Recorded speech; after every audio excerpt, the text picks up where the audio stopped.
ಐಪಿಎಲ್ನಲ್ಲಿ ಇವತ್ತು ಆರ್‌ಸಿಬಿ ತನ್ನ ಮೊದಲ ಸೋಲನ್ನ ಕಂಡಿದೆ. ಅದು ಕೂಡ ತಮ್ಮ ಹೋಮ್ ಗ್ರೌಂಡ್‌ನಲ್ಲಿ ಇದ್ದಂಥ ಮೊದಲ ಮ್ಯಾಚನ್ನು ತಮ್ಮ ಪ್ರತಿಷ್ಠೆ, ಪರಂಪರೆ ಪ್ರಕಾರ ದೇವರಿಗೆ ಅರ್ಪಿಸಿದೆ ಅಂತ ಹೇಳ್ಬೋದು. ಹಾಗೆ ಎದುರುಗಡೆ ಇದ್ದಂಥ ಸಿರಾಜ್ ಅವರಿಗೆ ಇವತ್ತು ಆರ್‌ಸಿಬಿ ಶ್ರೀಲಂಕಾ ರೀತಿ ಕಂಡದ್ದು, ಕಾಟ ಕೊಟ್ಟಿದ್ದು. ನನ್ನನ್ನು ಯಾಕೆ ಬಿಟ್ರಿ, ನನಗೆ ಬೇಜಾರಾಗಿದೆ, ನನ್ನಲ್ಲೂ ಟ್ಯಾಲೆಂಟ್ ಇದೆ ಅನ್ನೋದನ್ನು ಪ್ರತಿ ಬಾಲಲ್ಲೂ ಹೇಳಿತು. ಎನಿವೇಸ್, ಆರ್‌ಸಿಬಿ ವಿರುದ್ಧ ಗುಜರಾತ್ ಟೈಟಾನ್ಸ್ 8 ವಿಕೆಟ್ಗಳಿಂದ ಗೆದ್ದಿದೆ. ಆ್ಯಂಡ್ ಇದರಿಂದ ಈಗ ಅದು 4ನೇ ಸ್ಥಾನಕ್ಕೆ ಜಂಪ್ ಆಗಿದೆ. ಇನ್ನು 2ಕ್ಕೆ 2 ಪಂದ್ಯಗಳನ್ನು ಗೆದ್ದು ಒಳ್ಳೆ ರೀತಿಯಲ್ಲಿ ಶುರು ಮಾಡಿದ್ದ ಆರ್‌ಸಿಬಿಗೆ ಮತ್ತೆ ಅದೇ ಹಳೆ ಸೋಲು ಎದುರಾಗಿದೆ.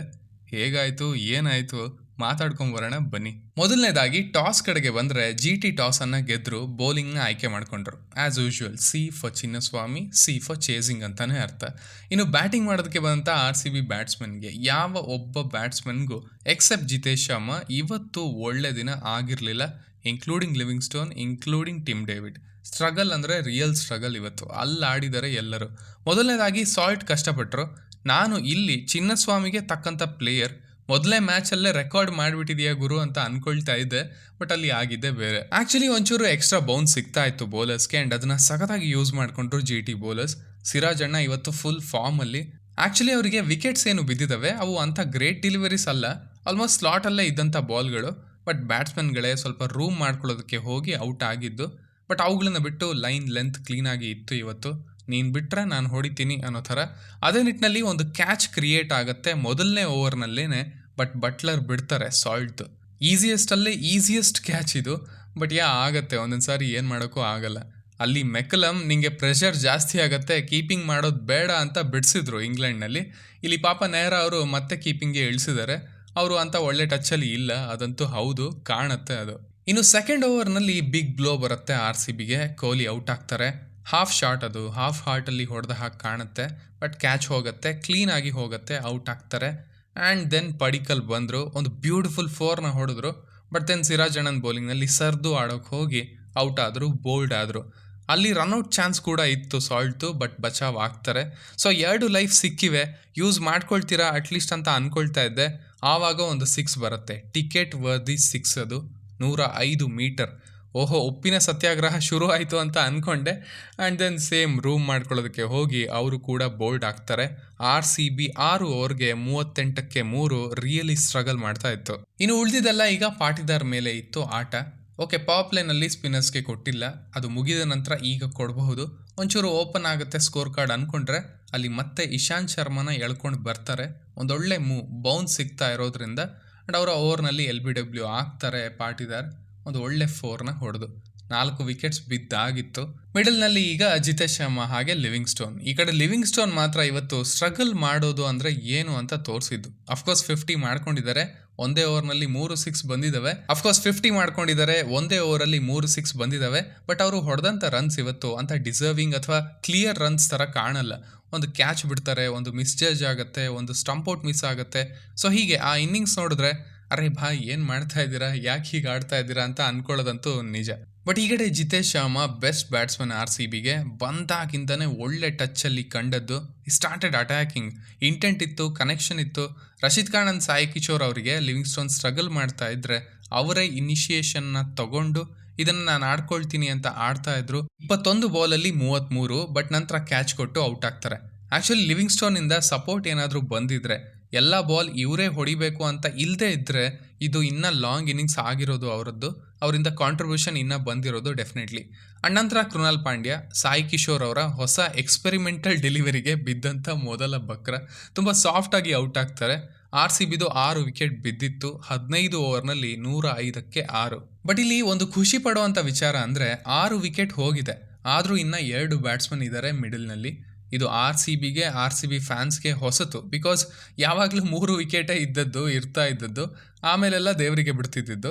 ಬಟ್ ಈ ಸಾರಿ ಒಂದು ಬ್ಯಾಟಿಂಗ್ ಡೆಪ್ತ್ ಅಂತ ಇದೆ. ಆ್ಯಂಡ್ ಇವತ್ತು ಅದು ಕಂಪ್ಲೀಟ್ ಆಗಿ ಅಲ್ಲ ಅಂದರೂ ಕೂಡ ಒಂದು ಸ್ವಲ್ಪ ಮಟ್ಟಿಗೆ ಹೆಲ್ಪ್ ಮಾಡಿದೆ. ಒಂದು ರೆಸ್ಪೆಕ್ಟಬಲ್ ಟೋಟಲ್ನ ಮುಟ್ಟೋದಕ್ಕೆ ಸಹಾಯ ಮಾಡಿದೆ ಡೆಫಿನೆಟ್ಲಿ.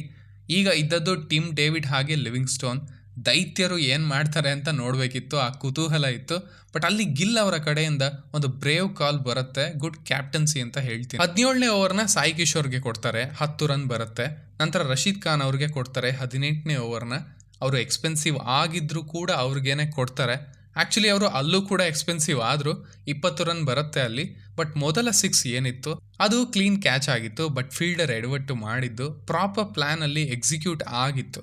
ಸೊ ಒಳ್ಳೆ ಕ್ಯಾಪ್ಟನ್ಸಿ, ಒಳ್ಳೆ ಕಾಲ್ಸ್, ರಿವ್ಯೂಸ್ ತಗೊಳ್ಳೋದು ಎಲ್ಲ ಮಿಕ್ಸಪ್ ಆಗೋಯ್ತು. ಬಿಟ್ಟರೆ he did a good job ಅಂತ ಹೇಳ್ತೀನಿ. ಆ 2 ಓವರ್ಗೆ 30 ಬರುತ್ತೆ. ನಂತರ ಸಿರಾಜ್ ಅವರ ಓವರ್ನಲ್ಲಿ 4 ಅಷ್ಟೇ ಬರೋದು. ಕೊನೆ ಓವರ್ನಲ್ಲಿ ಹಿಂದೆ 2 4 ಹೋಗಿದ್ರಿಂದ ಹಾಗೆಯೇ ಒಂದು 6 ಹೊಡೆದಿದ್ರಿಂದ RCB 169 ಮುಟ್ಟಿತ್ತು. ಕೊನೆಯ 4 ಓವರ್ನಲ್ಲಿ 50 ರನ್ ಬಂದಿತ್ತು. ಟಿಮ್ ಡೇವಿಡ್ 18 ಬಾಲಲ್ಲಿ 32. ಮತ್ತೊಂದು ಒಳ್ಳೆ ಕೇಮಿಯೋ ಅವರ ಕಡೆಯಿಂದ. ಇನ್ನು ಗುಜರಾತ್ ಬೌಲಿಂಗ್ ಕಡೆಗೆ ಬಂದರೆ ಸಿರಾಜ್ 19ಕ್ಕೆ 3 ವಿಕೆಟ್. ಅವರು ಚಿನ್ನಸ್ವಾಮಿಯಲ್ಲಿ ಕೊಟ್ಟಂಥ ಅತಿ ಕಡಿಮೆ ರನ್ ಇದೆ ಅಂತೆ. RCB ಇವತ್ತು ಶ್ರೀಲಂಕಾ ರೀತಿ ಕಂಡದ್ದು ಅವರಿಗೆ. ಇನ್ನು ಸಾಯಿ ಕಿಶೋರ್ ಅವರು ನಂಬರ್ಸ್ ಏನು ಅಂತ ಹೇಳಲ್ಲ, ಬಟ್ ಅವರ ವೇರಿಯೇಷನ್ಸ್, ಅಂಡರ್ಸ್ಟ್ಯಾಂಡಿಂಗ್, ಪ್ಲ್ಯಾನ್ಗಳು ಎಲ್ಲ ಚೆನ್ನಾಗಿದ್ವು. ರೀಲಿ ಒಬ್ಬ ಒಳ್ಳೆ ಸ್ಪಿನ್ನರ್, ಒಬ್ಬ ಸೆನ್ಸಿಬಲ್ ಆ್ಯಂಡ್ ಸ್ಮಾರ್ಟ್ ಸ್ಪಿನ್ನರ್ ಅಂತ ಹೇಳ್ತೀನಿ.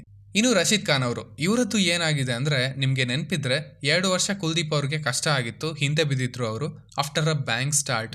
ಯಾಕಂದರೆ ಪ್ಲೇಯರ್ಸ್ ಅವರನ್ನು ರೀಡ್ ಮಾಡೋದಕ್ಕೆ ಸ್ಟಾರ್ಟ್ ಮಾಡಿದರು. So he was not effective. But ಆಮೇಲೆ ತಮ್ಮ ಸ್ಪೀಡನ್ನು ಇನ್ಕ್ರೀಸ್ ಮಾಡಿಕೊಂಡು ಮತ್ತೆ ಬಂದರು, ಮತ್ತೆ ಎಫೆಕ್ಟಿವ್ ಆದರು. ಸೊ ಆ ಫೇಸಲ್ಲಿ ಇದ್ದಾರೆ ಅಂತ ಅಂದ್ಕೊಳ್ತೀನಿ ಈಗ ರಶೀದ್ ಖಾನ್ ಅವರು. ಬ್ಯಾಟ್ಸ್ಮನ್ಗೆ ಪ್ರಿಡಿಕ್ಟಬಲ್ ಆಗಿದ್ದಾರೆ. ಸೊ ಅವರೇನೋ ಹೊಸತನ್ನು ತರಬೇಕು, ಅಳವಡಿಸ್ಕೊಳ್ಬೇಕು ತಮ್ಮ ಬೌಲಿಂಗ್ನಲ್ಲಿ, ಆ್ಯಂಡ್ ಅದನ್ನು ಅವರು ಮಾಡ್ತಾರೆ ಅಂತ ನಾನು ಅಂದ್ಕೊಳ್ತೀನಿ. ಇನ್ನು ಈ 170 ಚೇಸ್ ಮಾಡೋದಕ್ಕೆ ಬಂದಂಥ GT ಮೇಲೆ ನನಗೆ ಯಾವುದೇ ರೀತಿಯ ಡೌಟ್ ಇರಲಿಲ್ಲ. ಬಿಕಾಸ್ ಅಲ್ಲಿರೋದು ಸಾಯಿ ಸುದರ್ಶನ್, ಅಣ್ತಮ್ಮಂಗೆ ಬ್ಯಾಡ್ ಡೇಸ್ ಅಂತ ಇರೋದೇ ಇಲ್ಲ. ಈ 160 170 ಅಂದರೆ ಅವರೊಬ್ಬರೇ ಆಡ್ಕೊಂಡು ಬಿಡ್ತಾರೆ. ಸೊ ಡೆಫಿನೆಟ್ಲಿ ಫಸ್ಟ್ 2 ಓವರ್ನಲ್ಲೇ ಮ್ಯಾಚ್ ಡಿಸೈಡ್ ಆಗೋಯ್ತು. RCB ಆಲ್ರೆಡಿ 25 ರನ್ ಶಾರ್ಟ್ ಇತ್ತು. ಆ್ಯಂಡ್ ಈ ಕಡೆ ಸಾಯಿ ಸುದರ್ಶನ್ ಅವರು ಒಳ್ಳೆ ಟಚ್ಚಲ್ಲಿ ಕಂಡದ್ದು, ಒಂದು ಸ್ಟ್ರೈಟ್ ಡ್ರೈವ್ ಹೊಡೆದ್ರು, ದ್ಯಾಟ್ ವಾಸ್ ಬ್ಯೂಟಿಫುಲ್. ಸೊ ಅಲ್ಲೇ ಫಿಕ್ಸ್ ಆದೆ, ಈ ವಿಕೆಟ್ ಬೀಳಲ್ಲ ಇವತ್ತು ಅಂತ. ಈ ಕಡೆ ಗಿಲ್ ಕೂಡ ಚೆನ್ನಾಗಿ ಕಂಡ್ರು, ಒಂದು 6 ಹೊಡೆದ್ರು. ಬಟ್ ದೆನ್ ಅದೇ ರೀತಿಯ ಒಂದು ಶಾಟನ್ನು ಟ್ರೈ ಮಾಡೋದಕ್ಕೆ ಹೋಗಿ ಕ್ಯಾಚ್ ಕೊಟ್ಟು ಔಟ್ ಆಗ್ತಾರೆ. ನಂತರ ಬಟ್ಲರ್ ಬರ್ತಾರೆ. ಬಂದವರು ಮ್ಯಾಚನ್ನು ಕಂಪ್ಲೀಟ್ ಆಗಿ ಮುಗಿಸೇ ಹೋಗಿದ್ದು. ತುಂಬ ಕಂಫರ್ಟಬಲ್ ಚೇಸ್ ಇದು. ಪಿಚ್ಚಿಂದ ಅಂತ ಏನು ಹೆಲ್ಪ್ ಸಿಗಲಿಲ್ಲ. 6 ಓವರ್ಗೆ 42ಕ್ಕೆ 1. ಆ್ಯಂಡ್ ದೆನ್ 6ರಿಂದ 10 ಓವರ್ ಒಳಗಡೆ ಪ್ರತಿ ಓವರ್ನಲ್ಲೂ ಬೌಂಡ್ರಿಗಳು ಬಂದವು. ಆ್ಯಂಡ್ ರಸಿಕ್ದರ್ ಸಲಾಮ್ಗೆ ಟಾರ್ಗೆಟ್ ಮಾಡಿದ್ರು ಬಟ್ಲರ್ ಅವರು. 10 ಓವರ್ಗೆ 80 ಬಂದಿತ್ತು. ಮ್ಯಾಚ್ ಅಲ್ಲೇ ಹೋಗಿತ್ತು. ನಂತರ ಸ್ಪಿನ್ನಲ್ಲಿ ಕೃಣಾಲ್ ಪಾಂಡ್ಯಗೆ 2 ಹೊಡೆದ್ರು. ಸೊ ಇವತ್ತು ಯಾವ ಬೌಲರ್ ಕೂಡ ಚಾಲೆಂಜ್ ಮಾಡಲಿಲ್ಲ GT ಬ್ಯಾಟ್ಸ್ಮನ್ಗೆ. ಅಫ್ಕೋರ್ಸ್ ಚಿನ್ನಸ್ವಾಮಿಯಲ್ಲಿ ಅದು ಆಗಲ್ಲ, ಸ್ಪೆಷಲಿ ಸೆಕೆಂಡ್ ಬೌಲಿಂಗ್ನಲ್ಲಿ. ಆ್ಯಂಡ್ ಹಾಗೇನೆ ಚೇಸ್ ಕಂಡದ್ದು. ಬಟ್ ಅಲ್ಲಿ ಸಾಯಿ ಸುದರ್ಶನ್ ಅವರು ಔಟ್ ಆಗ್ತಾರೆ. ಒಂದು ಅನ್ವಾಂಟೆಡ್ ಶಾಟ್ನ ಟ್ರೈ ಮಾಡಿ 49ರಲ್ಲಿ ಇರಬೇಕಾದ್ರೆ ಹೀ ಸಮ್ ಪ್ಲೇಯರ್. ಡೇಂಜರಸ್ ಅಂತ ಅನ್ಸಲ್ಲ, ಬಟ್ ಪ್ರತಿ ಮ್ಯಾಚ್ 140 ಸ್ಟ್ರೈಕ್ ರೇಟಲ್ಲಿ ಒಳ್ಳೆ ಬೇಸ್ಮೆಂಟ್ನ ಹಾಕಿ ಕೊಡ್ತಾರೆ. ಒಂದು ಕಡೆ ಗೋಡೆ ಥರ ನಿಂತ್ಕೊಂಡಿರ್ತಾರೆ. ಗ್ರೇಟ್ ವ್ಯಾಲ್ಯೂ ಅಡಿಷನ್ ಅಂತ ಹೇಳ್ತೀನಿ. Great consistency. ಅವ್ರು ಹೋದಾಗ 7 ಓವರ್ಗೆ 59 ಬೇಕಿತ್ತು. ಅಲ್ಲಿ ಬಟ್ಲರ್ದು 50 ಆಗತ್ತೆ. 31 ಬಾಲಲ್ಲಿ 50. ನಂತರ ಹೇಸಲ್ವುಡ್ಗೆ 3 6 ಬೀಳುತ್ತೆ. ನೋಡ್ತಿದ್ದಂಗೆ ಮ್ಯಾಚ್ ಮುಗ್ದೇ ಹೋಗುತ್ತೆ. 31ಕ್ಕೆ 50, 39ಕ್ಕೆ 73. ಈ ಚೇಸ್ ಲಾಸ್ಟ್ ಓವರ್ ತನಕನೂ ಹೋಗಲಿಲ್ಲ. 17.5 ಓವರ್ಗೆ ಮುಗ್ದೋಗಿತ್ತು. GT 8 ವಿಕೆಟ್ಗಳಿಂದ ಗೆದ್ದಿತ್ತು. ಇನ್ನು ಈ ವಿನ್ನಿಂದ ಈಗ ಗುಜರಾತ್ ಟೈಟನ್ಸ್ 4ನೇ ಸ್ಥಾನಕ್ಕೆ ಬಂದಿದೆ 0.81 ನೆಟ್ ರನ್ ರೇಟ್ ಜೊತೆಗೆ. ಆ್ಯಂಡ್ RCB ಮೊದಲ ಸ್ಥಾನದಿಂದ 3ನೇ ಸ್ಥಾನಕ್ಕೆ ಇಳಿದಿದೆ ತಮ್ಮ ನೆಟ್ ರನ್ ರೇಟ್ ಕಮ್ಮಿ ಆಗಿದ್ರಿಂದ. ಆ್ಯಂಡ್ ಇದರಿಂದ ಎಗೇನ್ IPL ಅಂದರೆ ಏನು ಅನ್ನೋದು ಮತ್ತೆ ನೆನಪಿಗೆ ಬಂದಿದೆ ಅಂತ ಹೇಳ್ಬೋದು. ಇಲ್ಲಿ ಏರಿಳಿತಗಳು ಆಗ್ತಾನೆ ಇರತ್ವೆ, ಬ್ಯಾಡ್ ಡೇಸ್ ಅಂತ ಇರತ್ವೆ. ಬಟ್ ಇಂಥ ದೊಡ್ಡ ಟೂರ್ನಮೆಂಟ್ನಲ್ಲಿ ಯಾವ ಟೀಮ್ ಆಗಿ ಮುಂದುವರೆದು ಕನ್ಸಿಸ್ಟೆನ್ಸಿನ ಮೇಂಟೈನ್ ಮಾಡ್ತಾರೋ ಅವರೇ ಮುಂದೆ ಬರೋದು. So can RCB do that? ಏನಂತೀರಾ ಕೆಳಗಡೆ ತಿಳಿಸಿ. ಸೊ ಇಷ್ಟು ನನ್ನ ರಿವ್ಯೂ ಆಗಿತ್ತು ಈ ಮ್ಯಾಚ್ನ ಬಗ್ಗೆ. ಇನ್ನು ನಿಮಗೆ ಏನಾದರೂ ಹೇಳೋಕ್ಕಿದ್ರೆ, ಪ್ಲೇಯಿಂಗ್ 11 ಚೇಂಜಸ್ ಬೇಕಾ ಅನ್ನೋದೇನಾದರೂ ಹೇಳೋಕ್ಕಿದ್ರೆ ಅದನ್ನು ಖಂಡಿತ ಕೆಳಗಡೆ ತಿಳಿಸಿ. ಓದೋದಕ್ಕೆ ನಾನಂತೂ ವೆಯ್ಟ್ ಮಾಡ್ತಾ ಇರ್ತೀನಿ. ಆ್ಯಸ್ ಯೂಶುವಲ್ ಸಿಗ್ತಾ ಇರೋಣ.